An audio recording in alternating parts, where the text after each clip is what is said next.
À une époque où tout va vite, où une information nouvelle chasse la précédente, les archives papier nous rappellent que le monde n'a pas débuté avec Facebook. Bonjour, je suis Denis Dupont et je m'égare souvent, avec délice, dans les archives de l'Indépendant. Suivez-moi, les surprises ne manquent pas, la preuve par le son. Nous sommes le 9 octobre 1963. Titre: installé à Perpignan, M. Riols est l'un des 3 fabricants en France d'essuie-verres en peau de chamois. Qu'est-ce que c'est que cette histoire? Ce n'est pas d'un métier en voie de disparition que nous allons vous parler aujourd'hui. Certes, il s'agit d'une profession restée au stade artisanal, mais dont la rareté n'est pas le signe avant-coureur de la mort. Nous voulons parler des travailleurs de peau de chamois.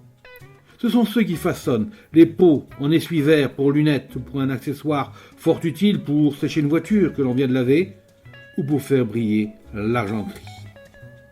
Il y a en France que 3 ou 4 ateliers où l'on confectionne ces essuie-verres. Depuis une dizaine d'années, M. Riols en a installé un à Perpignan après plus de 4 années de recherche. En effet, son travail est très délicat. Il exige un certain secret de fabrication, doigté et préparation des peaux étant des opérations essentielles.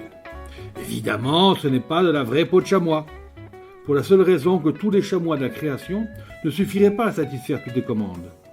Peut-être qu'au début, et encore, ce n'est pas certain, utilisait-on vraiment la peau de ces ruminants? Mais maintenant, on se sert presque uniquement de peau de mouton. M. Riols reçoit les peaux sous forme de déchets en provenance de Niort, capitale française du chamois. Ah bon? Pourquoi Niort? Parce que l'eau de la Sèvre niortaise se prête admirablement au travail de cette peau, ainsi que le climat de la région.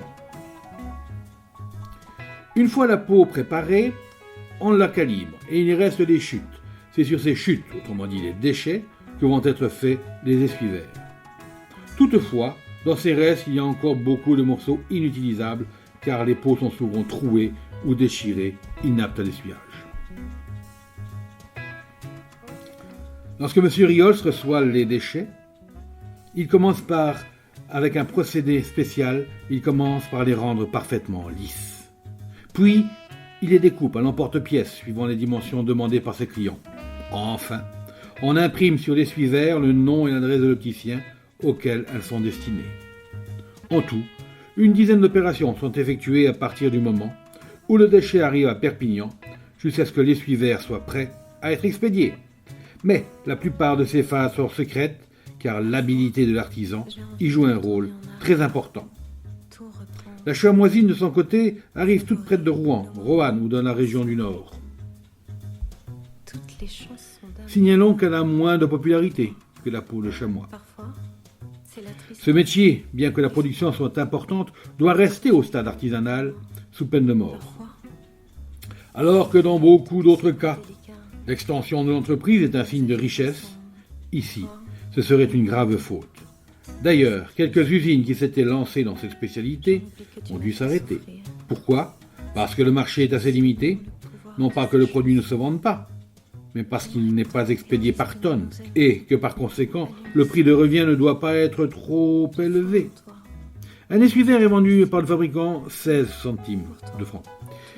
Si le producteur ne gagne pas au moins 50%, l'atelier ne tardera pas à péricliter.